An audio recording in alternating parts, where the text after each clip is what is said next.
എന്തായി മരണം എന്ന് പറയുന്നത്? മരണം എന്ന് പറയുന്നത് നമ്മുടെ കാഴ്ചയിൽ ഈ ഭൂമിയിൽ നിന്ന് ഒരാൾ വേർപിരിയുന്നതാണ് മരണം. ശരീരത്തിൽ നിന്നും ആത്മാവ് വേർപിരിയുന്നത് മരണമായിട്ട് നമ്മൾ കാണാറുണ്ട്. എന്നാൽ ഉൽപ്പത്തി പുസ്തകത്തിലേക്ക് നമുക്ക് പോകാം. മരണം എന്താണെന്ന് ആദ്യം പഠിച്ചെങ്കിലേ മരണത്തിലുള്ള ശുശ്രൂഷ എന്താണെന്ന് നമുക്ക് മനസ്സിലാകത്തുള്ളൂ. ഉൽപ്പത്തി പുസ്തകം 2-ാം അധ്യായം 17-ാം വാക്യം. ഇന്ന നാളിൽ എന്ത് ചെയ്യും? നീ മരിക്കും. ആദാമും തിന്നു, ഹവ്വായും തിന്നു. സത്യത്തിൽ അവർ മരിച്ചോ? ശരീരം കൊണ്ട് മരിച്ചില്ല. യെസ്. അപ്പൊ മരണം എന്താ? ദൈവത്തിൽ നിന്നുള്ള വേർപാടാണ് മരണം. മനസ്സിലാകുന്നുണ്ടോ? ഉൽപ്പത്തി പുസ്തകം വെച്ച് മരണമെന്ന് പറയുന്നത് ദൈവത്തിൽ നിന്നുള്ള വേർതിരിവാണ്. ഞാൻ കുറച്ചുകൂടെ മനസ്സിലാക്കി തരാം. ലൂക്കോസിന്റെ സുവിശേഷം 15-ാം അധ്യായം എടുക്കാമോ? ലൂക്കോസിന്റെ സുവിശേഷം 15:24 വാക്യം. അപ്പൻ ആരെക്കുറിച്ച് പറയുക മോനെ? അപ്പൻ ആരെക്കുറിച്ചാണ് പറയുന്നത്? മകനെ കുറിച്ച്. ഈ എൻ്റെ മകൻ മരിച്ചവനായിരുന്നു. സത്യത്തിൽ ഈ മകൻ ഫിസിക്കലി മരിച്ചതെന്നാണോ അവിടെ പറയുന്നത്? അല്ല. അപ്പന്റെ വീട്ടിൽ നിന്നും ഇദ്ദേഹം എപ്പോഴാണോ ഇറങ്ങിപ്പോയത് ആ മിനിറ്റ് മുതൽ അപ്പനെ സംബന്ധിച്ചിടത്തോളം, ആ വീടിനെ സംബന്ധിച്ചിടത്തോളം അവനെ ആരാ? മരിച്ചവനാ. മനസ്സിലാകുന്നുണ്ടോ? അപ്പം മരണമെന്ന് പറയുന്നത് ഉൽപ്പത്തി പുസ്തകം അല്ലെങ്കിൽ ആത്മീക മരണമെന്ന് പറയുന്നത് ദൈവത്തിൽ നിന്നുള്ള വേർപാടാണ്. ഓക്കെ ആണോ? ഉൽപ്പത്തി പുസ്തകത്തിലേക്ക് വരാം. ഞാൻ ചോദ്യത്തിലേക്ക് വരാം. ആദാം എത്ര വർഷം കഴിഞ്ഞാ മരിക്കുന്നത്? 930 വർഷം കഴിഞ്ഞിട്ടല്ലേ ആദാം മരിക്കുന്നത്? അപ്പം ആത്മാവിൽ വന്ന മരണം അവന്റെ ശരീരത്തിൽ വെളിപ്പെടാൻ എത്ര വർഷം എടുത്തു? 930 വർഷം എടുത്തു അല്ലേ? ഞാനൊരു ഗുഡ് ന്യൂസ് പറയാൻ പോകും. അതുകൊണ്ടാണ് ഇതൊന്ന് പറയാൻ പോകുന്നത്. ആദാമിന്റെ ആത്മാവും ദൈവവും തമ്മിൽ എന്ത് ചെയ്തു? സെപ്പറേറ്റഡ് ആയി. ഇപ്പം ആ മരണം, ആത്മീക മരണം അവന്റെ ഫിസിക്കൽ ബോഡിയിൽ വെളിപ്പെടാൻ എത്ര വർഷം എടുത്തു? 930 വർഷം എടുത്തു. പിന്നീട് ഇങ്ങോട്ട് എന്താണ്? ഏജ് കുറഞ്ഞു വരുമല്ലേ? എൻ്റെ ചോദ്യം, ഇന്ന് നമ്മുടെ ആത്മാവിനകത്ത് എന്ത് വന്നു കഴിഞ്ഞു? നിത്യജീവൻ വന്നില്ലേ? ഇപ്പം നിത്യജീവൻ നമ്മുടെ ആത്മാവിലില്ലേ? വീണ്ടും ജനിച്ചില്ലേ? ആത്മാവ് പുതുക്കം പ്രാപിച്ചില്ലേ? ദൈവമായിട്ടുള്ള ബന്ധത്തിൽ വന്നില്ലേ?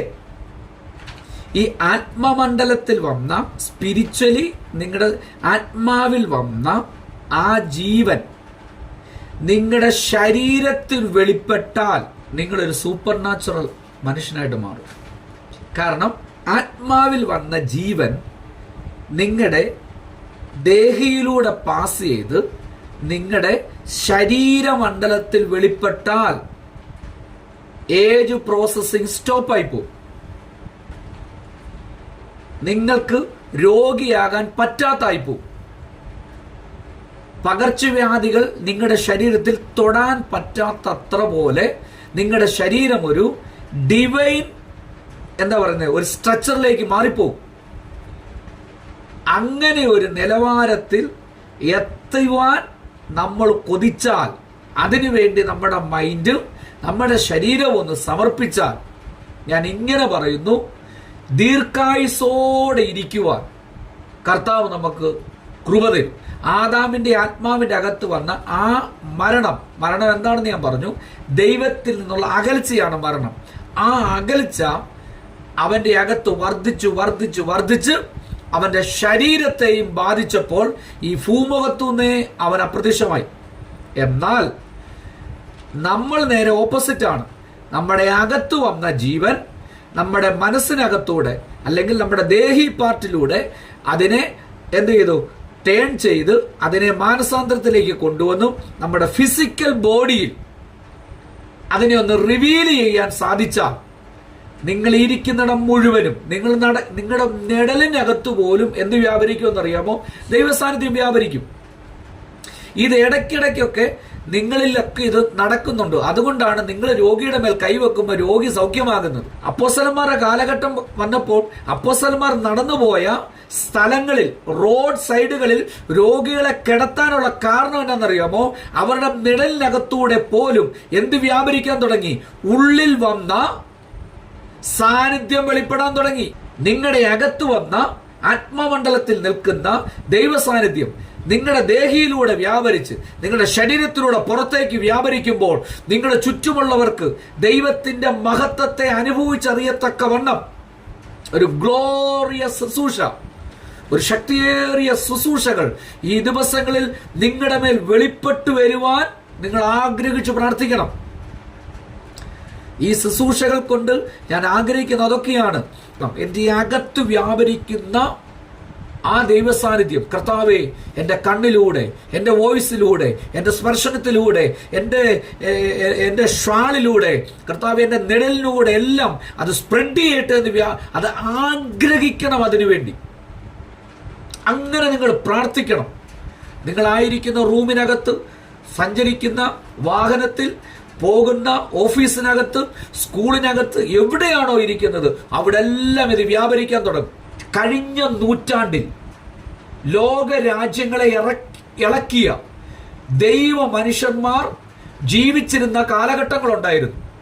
എന്നാൽ ഈ കാലഘട്ടങ്ങളിൽ ദൈവ പ്രവർത്തികൾക്കെതിരെ സംസാരിക്കുകയും അത്ഭുതങ്ങൾക്കും അടയാളങ്ങൾക്കുമെതിരെ നെഗറ്റീവ് പറയുന്നത്. അതുകൊണ്ടാണ് ഞാൻ നമ്മുടെ സ്കൂളിനകത്ത് ഒരു നിബന്ധന വെച്ചത്. എന്താണെന്നറിയാമോ?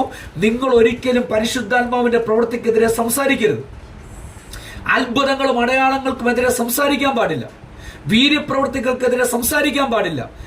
എന്നെ കേൾക്കുന്ന കുറച്ചുപേരെ ഉണ്ടാകത്തുള്ളൂ. പക്ഷേ അവരുടെ കയ്യിൽ നിന്നും അത്ഭുതങ്ങളും അടയാളങ്ങളും നടക്കുന്നത്, വീര്യപ്രവൃത്തികൾ നടക്കുന്നത് ഞാൻ ആഗ്രഹത്തോടെ കാണുകയാണ്. നിങ്ങൾ സമർപ്പിക്കാമെങ്കിൽ നിങ്ങളുടെ അകത്തു വന്ന ദൈവ സാന്നിധ്യം നിങ്ങളുടെ ശരീരത്തിലൂടെ വ്യാപരിച്ച് നിങ്ങളായിരിക്കുന്ന ഇടങ്ങളിൽ മുഴുവൻ വ്യാപരിപ്പിക്കുവാൻ എൻ്റെ ദൈവത്തിന് ശക്തിയുണ്ട്.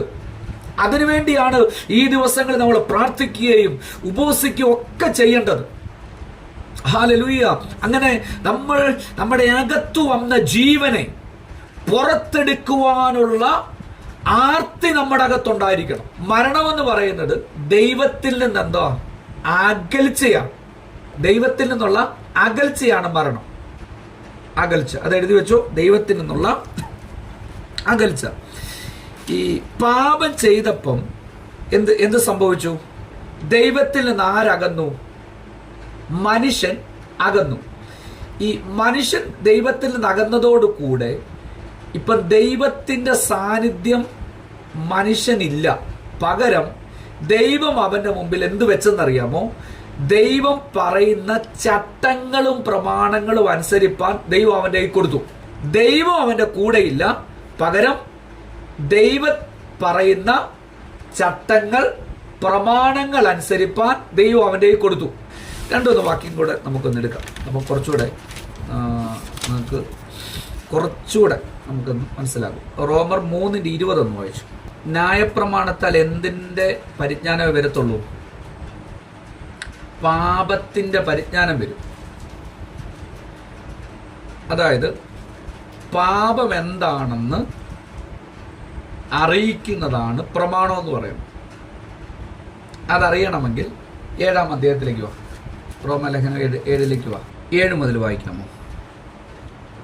ന്യായപ്രമാണത്തിൽ എന്തറിയാൻ പോവാ? പാപം എന്താണെന്നറിയാൻ പോവാ. മനസ്സിലാകുന്നുണ്ട്? ന്യായപ്രമാണം എന്തിനുള്ളതാണ്?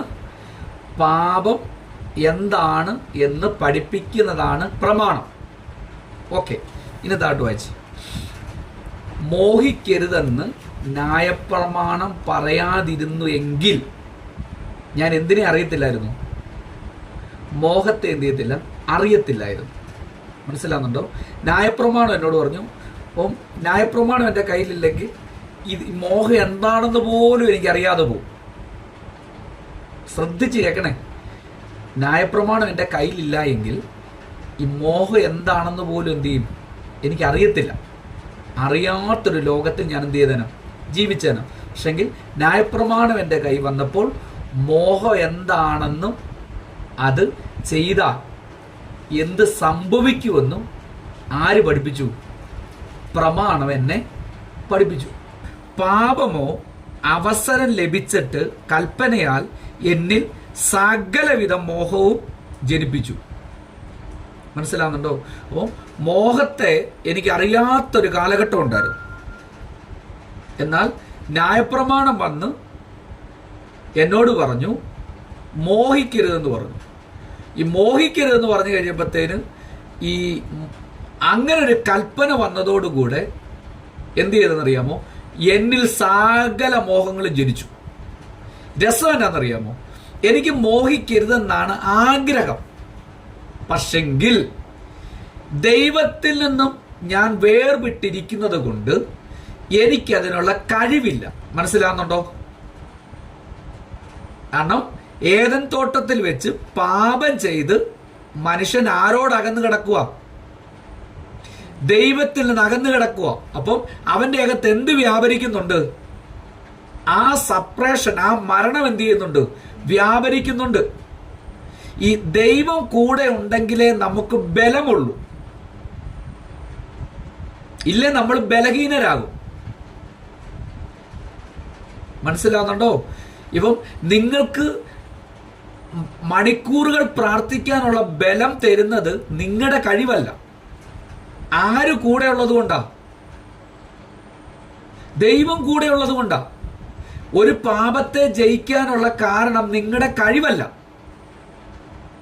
ആര് കൂടെ ഉള്ളത് കൊണ്ടാ? ദൈവം കൂടെ ഉള്ളതുകൊണ്ടോ. ഒരു കുഞ്ഞു ഉദാഹരണം ഞാൻ കാണിച്ചു തരാം. ഉൽപ്പത്തി പുസ്തകത്തിലേക്ക് വന്നേ. ഉൽപ്പത്തി പുസ്തകം 16-ാം അധ്യായത്തിലേക്ക് 16-ാം വാക്യം. 86 വയസ്സിൽ ഹാഗാറിൽ അബ്രഹാം ഒരു ഇസ്മയിലിനെ ജനിപ്പിച്ചു. 86 വയസ്സുള്ള അബ്രഹാം ഹാഗാറിൽ ആരെ ജനിപ്പിച്ചു? ഇസ്മയിലിനെ ജനിപ്പിച്ചു. മെസൊപ്പൊത്താമിയയിൽ നിന്നും അബ്രഹാം ഇറങ്ങി പുറപ്പെടുമ്പോൾ ഈ ദൈവം അബ്രഹാമിനോട് മാത്രമേ ഇടപെടുന്നുള്ളൂ, സാറയോട് ഇടപെടുന്നില്ല. Sara still എന്തായിട്ടിരിക്കുക? ബലഹീനതയുള്ള പെൺകുട്ടിയായിട്ട് അവിടെ ഇരിക്കുക. ഈ ഇടപെടുന്നത് ആരോട് മാത്രമാ? അബ്രഹാമിനോട് മാത്രമാ. 80-ാമത്തെ വയസ്സിൽ ഇസ്മയിലിനെ ആര് ജന്മം കൊടുത്തു? 86-ാമത്തെ വയസ്സിൽ ഇസ്മയിലിനെ അബ്രഹാം ജന്മം കൊടുത്തു. തൊട്ട് താഴത്തെ അധ്യായം, 17-ാം അധ്യായത്തിലേക്ക് ഒന്ന് വായിച്ചേ. 17-ാം അധ്യായം. ഇപ്പം എത്രാമത്തെ വയസ്സിലെത്തി? 99. എത്ര വർഷം പോയി? 13 വർഷം അല്ലേ? ഇത്രയും വർഷം ഈ അച്ചാച്ചനോട് ആരിടപെടുന്നില്ല? ദൈവം ഇടപെടുന്നില്ല. 99-ാമത്തെ വർഷം ദൈവം വന്ന് പറയുകയാണ്, അബ്രഹാമേ, നീ എൻ്റെ മുമ്പാകെ നിഷ്കളങ്കനായിട്ട് നടക്കാൻ പറഞ്ഞു. മനസ്സിലാകുന്നുണ്ടോ? അർത്ഥം ഇത്രേ ഉള്ളൂ. നിന്റെ ബലത്തിലാണ് നീ ഇതെല്ലാം ചെയ്തെന്നുള്ള ചിന്ത തൽക്കാലം കൊണ്ട് മാറ്റാൻ പറഞ്ഞു. ഞാൻ എപ്പോഴാണോ നിന്നിൽ നിന്നും മാറി നിൽക്കുന്നത്, ആ മിനിറ്റ് മുതൽ നീ ആരായിട്ട് മാറും? ബലഹീനനായിട്ട് മാറും. അതാണ് 17-ഉം 18-ഉം അധ്യായത്തിനകത്ത് വായിച്ചു വരുമ്പോൾ അബ്രഹാം കമന്ന് വീണ് ചിരിക്കാനുള്ള കാരണം എന്താണെന്നറിയാമോ? ഇപ്പം അബ്രഹാം ബലഹീനനായിട്ട് മാറി. അബ്രഹാമിന്റെ ശരീരത്തിന് ദൈവസാന്നിധ്യം ഇല്ലായിരുന്നപ്പോൾ അബ്രഹാമിന്റെ ശരീരത്തിന് ബലഹീനത വന്നു. ഇത്രയും നാളും ബലമുള്ള വിശ്വാസ വീരനായ അബ്രഹാം ഇപ്പം ദൂത് കേൾക്കുമ്പോൾ എന്ത് ചെയ്യാൻ പോവാ? ചിരിക്കാൻ തുടങ്ങി. എപ്പോഴാണോ ദൈവ സാന്നിധ്യത്തിൽ നിന്നും മനുഷ്യൻ അകലുന്നത്, ആ മിനിറ്റ് മുതൽ അവൻ എന്തായിട്ട് മാറും? ബലഹീനനായിട്ട് മാറും. പാപം ചെയ്തതോടുകൂടെ ദൈവ സാന്നിധ്യം വിട്ട് ആര് മാറി? മനുഷ്യൻ മാറി. മനുഷ്യൻ മാറിയതോടുകൂടെ മനുഷ്യന് ബലമില്ലാതായിട്ട് മാറി. ദൈവം പറയുന്നത് അനുസരിക്കുവാനുള്ള കഴിവ് അവന് നഷ്ടപ്പെട്ടു. മനസ്സിലാവുന്നുണ്ടോ? അവന്റെ ആഗ്രഹം ദൈവത്തെ അനുസരിക്കണമെന്നാണ്. പക്ഷെങ്കിൽ അവന്റെ ഉള്ളിലത്തെ ആഗ്രഹത്തിനനുസരിച്ച് അവന് പോകാൻ പറ്റാതെ വണ്ണം അവൻ നിഷ്ക്രിയനായിട്ട് മാറിക്കിടക്കുവാണ്. ഇങ്ങനെ ഇരിക്കുന്ന ജനത്തെ, മരണത്തിന് അധീനമായി കിടക്കുന്ന ജനത്തെ ന്യായപ്രമാണം ശുശ്രൂഷിക്കാൻ തുടങ്ങി. മനസ്സിലായോ?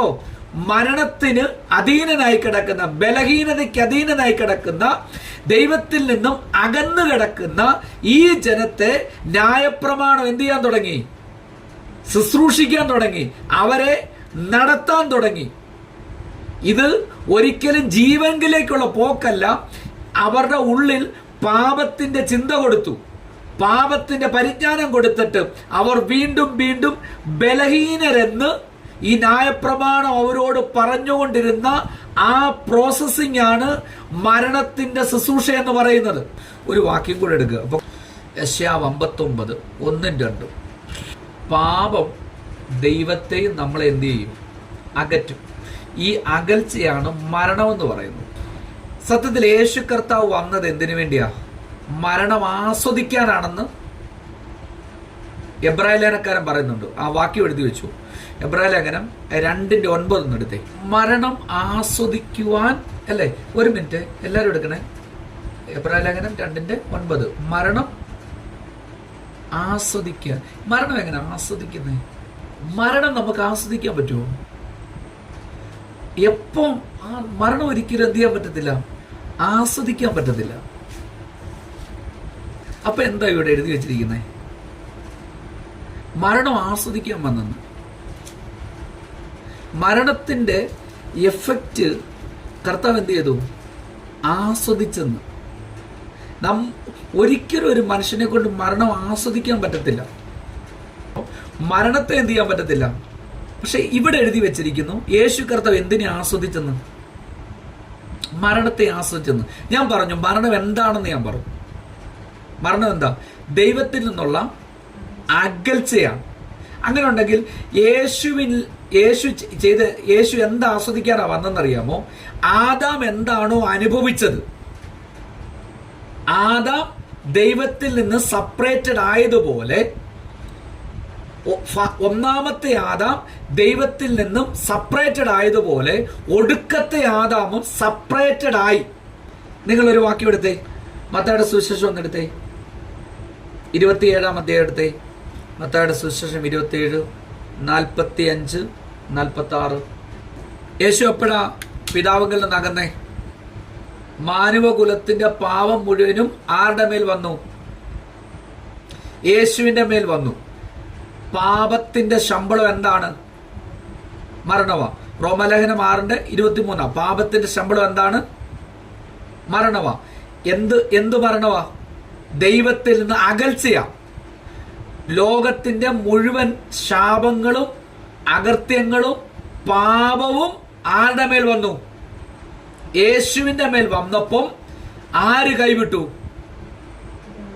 പിതാവ് കൈവിട്ടു. ഈ പിതാവിൽ നിന്നുള്ള അകൽച്ച, ഒന്നാമത്തെ ആദാം, മനുഷ്യകുലം ദൈവമില്ലാതെ എങ്ങനെയാണ് ഈ ലോകത്തിൽ നടന്നത്, അല്ലെങ്കിൽ ദൈവമില്ലാത്ത അവസ്ഥ എന്തായിരുന്നു എന്നുള്ളത് ആസ്വദിക്കുവാൻ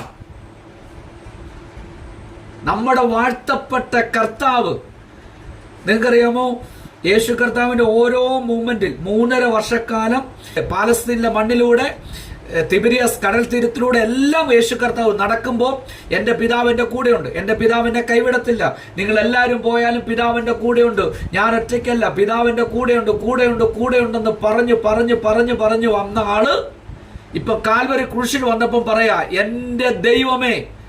ആദ്യം എങ്ങനെയാ പറഞ്ഞത്? പിതാവെന്നാ പറഞ്ഞത്. ക്രൂശിൽ വന്നപ്പം വിളിക്കുകയാണ് എൻ്റെ ദൈവമേ എന്ന്. വിളിക്കുന്നതിന്റെ അർത്ഥം എന്നാ? സൺഷിപ്പ് പോലും മാറി അവിടെ കിടക്കുന്ന ഒരു മനുഷ്യനായിട്ട്, മനുഷ്യന് മാത്രമേ ദൈവത്തെ ദൈവമേ എന്ന് വിളിക്കാൻ പറ്റത്തുള്ളൂ. യേശു അവിടെ പുത്രനായിട്ടല്ല കാൽവരി ക്രൂശിനകത്ത് കിടക്കുന്നത്. യേശു കിടക്കുന്നത് ഒടുക്കത്തെ ആദാമായിട്ട്. യേശു വരുമ്പോൾ ആദ്യത്തെ ആദാമിന്റെ കുലത്തിനകത്തുള്ള മുഴുവൻ പാപങ്ങളും യേശു കർത്താവിന്റെ മേൽ ഇട്ടതോടു കൂടെ പിതാവ് യേശുവിനെ കൈവിട്ടു. ഈ കൈവിടൽ അനുഭവിക്കുവാൻ എവിടെ വെച്ചത് അനുഭവിച്ചു? കാൽവരി ക്രൂശിനകത്ത് വെച്ച് യേശു ഈ വിടവ്, മനുഷ്യൻ അനുഭവിച്ച ഈ തിരസ്കരണം, ദൈവത്തിൽ നിന്നുള്ള അകലിച്ച യേശു വഹിച്ചതോടു കൂടെ നമ്മൾ അംഗീകരിക്കപ്പെട്ടവരായിട്ട് മാറി. ഹല്ലേലൂയ. യേശു എൻ്റെ ദൈവമേ, എൻ്റെ ദൈവമേ, നീ എന്നെ കൈവിട്ടത് എന്തേന്ന് നിലവിളിക്കുമ്പോൾ അതിന്റെ ഓപ്പോസിറ്റ് സൈഡ് ഇങ്ങനെയാണ്: ദൈവം എന്നെ അംഗീകരിച്ചു. ഹല്ലേലൂയ. ഒരു വാക്യം കൂടെ എടുക്കണം. എബ്രായ ലേഖനം 2-ാം അധ്യായം 14-ാം വാക്യം കൂടെ എടുക്കണം. മരണത്തിന്റെ ഭീതിയാൽ, അതായത് ദൈവത്തിൽ നിന്നും അകന്ന് കിടക്കുന്ന ആ ഭയം യേശു കർത്താവ് മാറ്റി. യേശു വരുന്നതിന് മുമ്പ് ഈ ജനം മുഴുവൻ ദൈവത്തെ ഇങ്ങനെ അകന്ന് നിൽക്കുമായിരുന്നു. അതായത് ഈ അകന്നു നിന്ന ജനത്തെ, ദൈവത്തിൽ നിന്നും അകന്നു നിന്ന ജനത്തെ നയിക്കുവാനാണ് പ്രമാണം ഇറങ്ങി വരുന്നത്. ഒരു വാക്യം കൂടെ എടുക്കാം, അപ്പൊ കുറച്ചുകൂടെ നിങ്ങൾക്ക് മനസ്സിലാവും. ഗലാത്യ ലേഖനത്തിലേക്ക് വന്നേ. 3:19. വാസ്തവമായി നീതിക്ക് ആധാരമായിരുന്നു, എങ്കിലും വിശ്വസിക്കുന്നവർക്ക് വിശ്വാസം വരും മുമ്പേ നമ്മിൽ വെളിപ്പെടുവാനിരിക്കുന്ന വിശ്വാസനായകൊണ്ട് ന്യായപ്രമാണത്തിന്റെ കീഴിൽ അടച്ചു സൂക്ഷിച്ചു. വിശ്വാസം വരുന്നിടം വരെയും ന്യായപ്രമാണം നമ്മെ എന്ത് ചെയ്തു? അടച്ചു സൂക്ഷിച്ചു. പാപത്തിന്റെ കീഴിൽ എന്ത് ചെയ്തു? അടച്ചു വെച്ച് എന്ത് ചെയ്തു? അതിനെ സൂക്ഷിച്ചുകൊണ്ടിരുന്നു. അതായത് ഈ ന്യായപ്രമാണം എന്ന് പറയുന്നത് നമ്മളോട് പറയുന്ന ഒറ്റ കാര്യമേ ഉള്ളൂ: നിങ്ങൾ ആരാണ്? പാപിയാണ്. അപ്പൊ നമ്മൾ ചോദിക്കും, ന്യായപ്രമാണമേ അങ്ങനെ ഉണ്ടെങ്കിൽ നീ പറയുന്നത് ഞങ്ങൾ അനുസരിച്ചോട്ടെ. അനുസരിച്ചോ? അനുസരിക്കാൻ തുടങ്ങുമ്പോൾ നമുക്ക് ബോധ്യപ്പെടും ഇത് ആയുസ്സിൽ എന്ത് ചെയ്യാൻ പറ്റത്തില്ല, അനുസരിക്കാൻ പറ്റത്തില്ല. അനുസരിക്കാതെ വണ്ണം നമ്മുടെ അകത്ത് ഒരു നെഗറ്റീവ് ഫോഴ്സ് ഉണ്ടെന്നുള്ള കാര്യം അന്ന് നമുക്ക് പിടികിട്ടും. റോമലേഖനം 7-ാം അധ്യായത്തിലേക്ക് ഇനി കാര്യങ്ങൾ കുറച്ചുകൂടെ മനസ്സിലാവുമെന്ന് വിചാരിക്കാം. 7-ാം അധ്യായം 7-ാം വാക്യം. എന്നാൽ ന്യായപ്രമാണം, ഇതൊക്കെ എഴുതി വെച്ചാണ്. ന്യായപ്രമാണം കൂടാതെ എന്താണ്? പാപം നിർജീവമാണ്. ഓക്കെ. കൽപ്പന വന്നപ്പോൾ എന്ത് ചെയ്തു? പാപം എന്ത് ചെയ്തു? വീണ്ടും ജീവിക്കുക. എന്നിട്ട് ഞാൻ മരിക്കുകയും ചെയ്തെന്ന് പറഞ്ഞതിന്റെ അർത്ഥം ഇത്രയേ ഉള്ളൂ: എൻ്റെ അകത്ത് ഇത് ചെയ്യാൻ പറ്റത്തില്ല എന്നുള്ള പരിപൂർണ ബോധ്യം വരിക. നല്ലൊരു സുരേഷ് ബാബു പാസ്റ്ററിന്റെ ഒരു മീറ്റിങ്ങിന്, നിങ്ങൾക്ക് എല്ലാവർക്കും ഇഷ്ടമാണെന്ന് തോന്നിക്കുന്നു, അദ്ദേഹത്തിന്റെ ഒരു മീറ്റിങ്ങിന് നിങ്ങൾ അറ്റൻഡ് ചെയ്യും. അപ്പോൾ അദ്ദേഹം ഇങ്ങനെ പറയുകയാണ്: ഒരു ദിവസം നിങ്ങൾ 20 അധ്യായം 20 അധ്യായം വെച്ച് നിങ്ങൾ വായിക്കുകയാണെങ്കിൽ നിങ്ങൾ അസാധാരണമായ എന്ത് ചെയ്യും? നിങ്ങൾ ശക്തിയോടെ നിങ്ങൾ ശുശ്രൂഷിക്കാനിടയായി തീരും. 20 അധ്യായം. നമ്മൾ അന്ന് ആ മീറ്റിങ്ങിനകത്ത് എന്ത് തീരുമാനം എടുത്തായിരിക്കും പോകുന്നത്? 20 അധ്യായം വായിക്കും എന്നുള്ള തീരുമാനം. പക്ഷെങ്കിൽ നമ്മൾ അന്ന് രാത്രി എത്ര അധ്യായം വായിക്കും? നിശ്ചയമായിട്ടും എത്ര അധ്യായം വായിക്കും? 20 വായിക്കും, അല്ലേ? അന്ന് രാത്രി 20 വായിച്ചിട്ട് കിടന്നുറങ്ങത്തുള്ളൂ. ഉറപ്പാണേ, അല്ലേ? പക്ഷെങ്കിൽ പിറ്റേ ദിവസം നമ്മൾ എത്ര വായിക്കും? 10. എന്താ കാരണം എന്നറിയാമോ? നമ്മുടെ അകത്ത് ഉറക്കം എന്ന് പറയുന്നൊരു ബലഹീനതയുണ്ട്. മനസ്സിലാകുന്നുണ്ടോ? ഈ വാക്യത്തെ, ഈ ബൈബിളിനെ വായിക്കാൻ പറ്റാത്തവണ്ണം, തുറക്കാൻ പറ്റാത്തവണ്ണം നമ്മുടെ അകത്ത് ചില ബലഹീനത കിടന്ന് കളിക്കുന്നുണ്ട്. നമ്മളെടുത്ത നിബന്ധന, നമ്മളെടുത്ത തീരുമാനം കാരണം നമ്മൾ എന്ത് ചെയ്യാൻ തുടങ്ങി? നമ്മൾ മസിലിൽ പിടിച്ചു നിന്നു. കുറച്ച് കഴിഞ്ഞപ്പോൾ നമ്മുടെ അകത്തെ ബലഹീനത വെളിപ്പെടാൻ തുടങ്ങി. അവസാനം എന്ത് ചെയ്യുന്നറിയാമോ?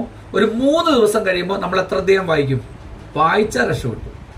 നമ്മുടെ ബലഹീനത, നമ്മുടെ ഉറക്കം, നമ്മുടെ മടി, നമ്മുടെ നിരുത്സാഹം, ഇതെല്ലാം പുറത്തു വന്നു. അപ്പം നമ്മൾക്കിപ്പം മനസ്സിലായി 25 പോയിട്ട് 20 പോയിട്ട് ഒരു വാക്യം പോലും വായിക്കാൻ പറ്റാത്ത ഒരു ഹന്തഭാഗ്യനാണെന്ന് പിടികിട്ടി. അപ്പോൾ നിബന്ധന അല്ലെങ്കിൽ നിയമം നമ്മുടെ അകത്തുനിന്ന് എന്തേ പുറത്തു കൊണ്ടുവരത്തുള്ളൂ? നമ്മുടെ ബലഹീനത മുഴുവൻ വെളിയിൽ കൊണ്ട് ചാടിക്കും. എന്നിട്ട് ഇതിന് പരിഹാരമുണ്ടോ? തരുവോ? അതും തരത്തില്ല. പവർ വിഷൻ കാണാൻ വേണ്ടി ഇരിക്കുന്നത്. പക്ഷെ പവർ വിഷന്റെ അപ്പുറത്ത് സൂര്യ TV, ഇപ്പുറത്ത് ഏഷ്യാനെറ്റ്. അപ്പം ഇത് അങ്ങോട്ടും ഇങ്ങോട്ടും പോകുന്ന വഴിക്കാണ് ആരെങ്കിലും ഒരാളെ, നമുക്ക് ആഗ്രഹമുണ്ട്, പക്ഷെങ്കിൽ അകത്ത് വ്യാപരിക്കുന്ന ബലഹീനത മനസ്സിലാകുന്നുണ്ടോ? നമുക്ക് വേണ്ടത് ബലഹീനത അറിയിക്കുന്ന ശുശ്രൂഷയല്ല വേണ്ടത്. നമ്മുടെ അകത്ത് വേണ്ടത് ജീവന്റെ ശുശ്രൂഷയാണ് വേണ്ടത്. നിങ്ങളുടെ അകത്ത് മരണത്തെ വെളിപ്പെടുത്തുന്ന ശുശ്രൂഷയല്ല വേണ്ടത്. പകരം നിങ്ങളുടെ അകത്ത് വ്യാപരിക്കേണ്ടത് ജീവന്റെ ശുശ്രൂഷയാണ്. ന്യായപ്രമാണം നിങ്ങളുടെ ബലഹീനതകളെ കാണിക്കുമ്പോൾ യേശു കർത്താവ് പറയുന്നത് നിങ്ങൾക്ക് കഴിവുണ്ടെന്ന് കാണിച്ചു തരും. വേഗം മത്തായിയുടെ സുവിശേഷം എടുത്തേ. മത്തായിയുടെ സുവിശേഷം മോനെ 5-ാം അധ്യായം 21 മുതൽ മത്തായിയുടെ സുവിശേഷം 5-ാം അധ്യായം കഴിഞ്ഞ ആഴ്ച വായിച്ചതാണ്. സഹോദരനോട് കോപിക്കുന്നവനല്ല എന്തിന് യോഗ്യമാകും? ന്യായവിധിക്ക് യോഗ്യമാകും. യേശു കർത്താവ് പറയുകയാണ്, പഴയ നിയമം എന്താ പറഞ്ഞിട്ടുള്ളൂ? കൊല ചെയ്യരുതെന്നാ പറഞ്ഞത് അല്ലേ? നമ്മൾ കഴിഞ്ഞ ആഴ്ച ചിന്തിച്ചായിരുന്നു കൊല ചെയ്യരുത്. എന്നാൽ ഈ പുതിയ നിയമത്തിന്റെ സ്റ്റാൻഡേർഡ് ഒരു പ്രവൃത്തിക്കകത്ത് പോകുമ്പം കിട്ടുന്ന നീതിയല്ല. കർത്താവ് പുതിയ നിയമത്തിന്റെ സ്റ്റാൻഡേർഡ് എന്ന് പറയുന്നു, ആ പ്രവൃത്തിക്ക് പിന്നിൽ, ആ പ്രവൃത്തി വരുന്നതിന് പിന്നിൽ ഉണ്ടാകുന്ന ചിന്ത പോലും വരുതെന്നാണ് പറയുന്നത്. കോപം കേറിയിട്ടാണ് എന്തിലേക്ക് പോകുന്നത്?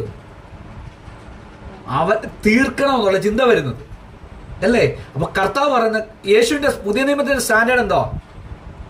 നീ അവനോട് കോപിക്കരുത്. അർത്ഥം എന്നാ?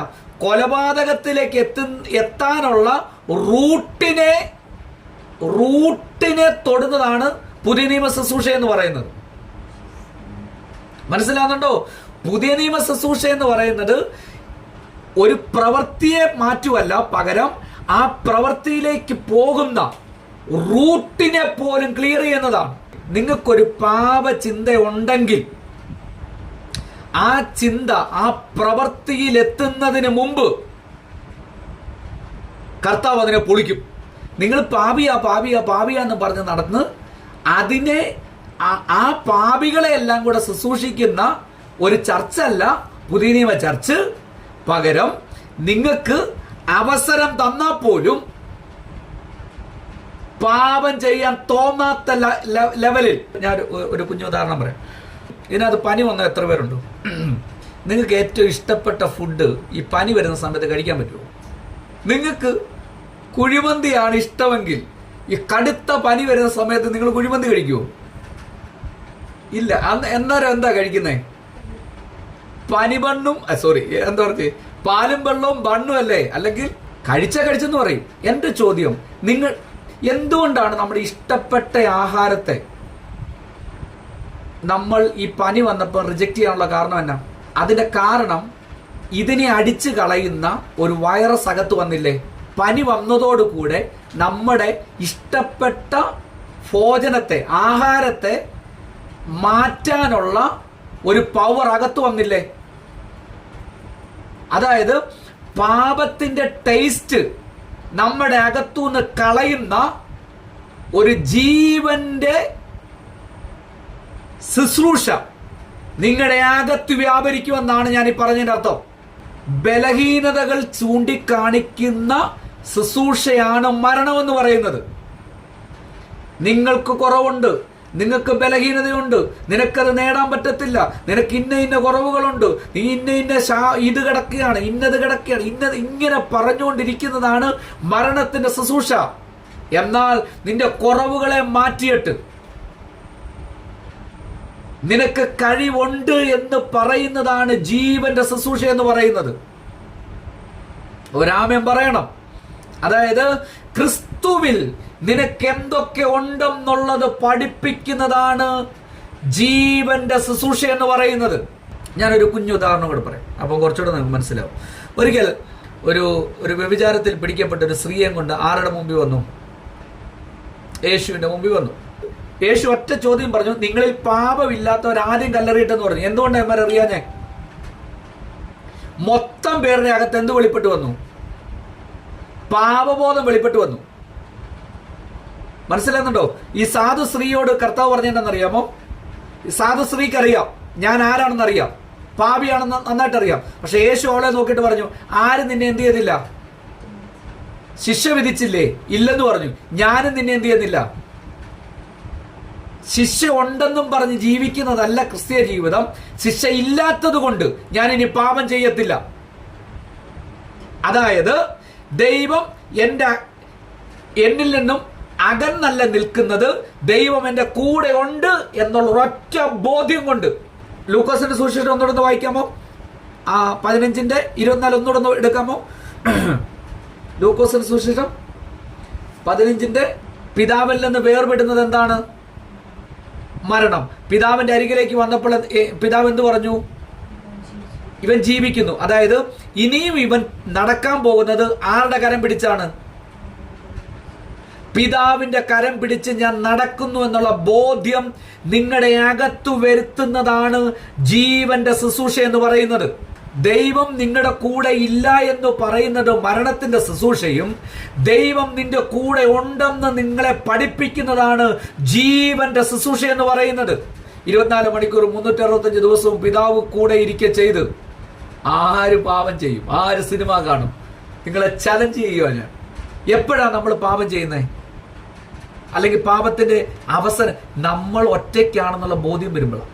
ആരും എന്നെ കാണുന്നില്ല, ഞാൻ സേഫ് ആണെന്ന് വിചാരിക്കുമ്പോൾ മോട്ടിക്കാനുള്ള ടെൻഡൻസി വരും. എല്ലാവരും കാണുന്നുള്ള മോട്ടിക്കുവോ? അതിനർത്ഥം എന്നാ? ദൈവം എന്നെ കാണുന്നുണ്ടെന്ന് വിചാരിച്ചാൽ എന്ത് ചെയ്യത്തില്ല? മോട്ടിക്കുകയല്ല. ദൈവം എന്നെ കാണുന്നുണ്ടെന്ന് വിചാരിച്ചാൽ എന്ത് ചെയ്യത്തില്ല? പാപം ചെയ്യത്തില്ല.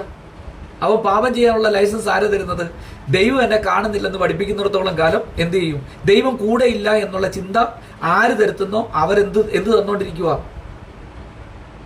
പാപം ചെയ്യാനുള്ള ലൈസൻസ്. ദൈവം നിന്റെ കൂടെ, മോനെ നിന്റെ കൂടെ ദൈവമുണ്ട്, സൂക്ഷിക്കണം എന്ന് പറഞ്ഞാൽ അർത്ഥം എന്നാ? നിങ്ങൾ 2 വീലർ ഓടിക്കുന്നവരല്ലേ? എല്ലാവരും മിക്കവാറും 2 വീലർ ഓടിക്കുന്ന. അവൻ പോകുന്ന വഴിക്ക് തിരിച്ചിങ്ങോട്ട് നമ്മളിങ്ങനെ ഓടിച്ചോണ്ട് വരുമ്പോൾ നമ്മുടെ എതിർവശത്തു നിന്ന് വരുന്ന ഒരാൾ ഇങ്ങനെ ഡിമ്മിട്ട് കാണിച്ചു. അപ്പം നമുക്കറിയാം അപ്പുറത്ത് ആരുണ്ട്? പോലീസുണ്ട്. ഉടനെ നമ്മൾ എന്ത് വെക്കും? ഹെൽമെറ്റ് എടുത്ത് വെക്കത്തില്ലേ? വെക്കുമല്ലയോ? അല്ലേ? അപ്പം പോലീസ് ഉണ്ട്, അതുകൊണ്ട് എന്ത് ചെയ്യരുത്? പിടിക്കപ്പെടും എന്ന് കാണുന്നത് കൊണ്ട് നമ്മൾ എന്ത് ചെയ്യും? ഹെൽമെറ്റ് എടുത്ത് വെക്കും. എന്റെ ചോദ്യം, ഈ ഹെൽമെറ്റ് എന്തിനാ ഇവർ നിർബന്ധിച്ച് വെപ്പിക്കുന്നത്? പ്രൊട്ടക്ഷൻ അല്ലേ? ആരുടെ പ്രൊട്ടക്ഷൻ? ഈ പോലീസിന്റെയോ? നമ്മുടെ പ്രൊട്ടക്ഷൻ അല്ലേ?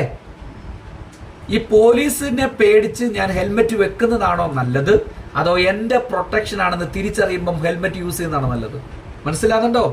പഴയ നിയമ ഭക്തന്മാർ പിടിക്കപ്പെടുമെന്ന് കണ്ടുകൊണ്ട് ഉള്ള പ്രമാണമെല്ലാം ചെയ്യാൻ നോക്കി. അവന്മാർ ഇടയ്ക്കിടയ്ക്ക് എന്ത് ചെയ്തു? ഇത് ഊരി താഴെ വെച്ചു.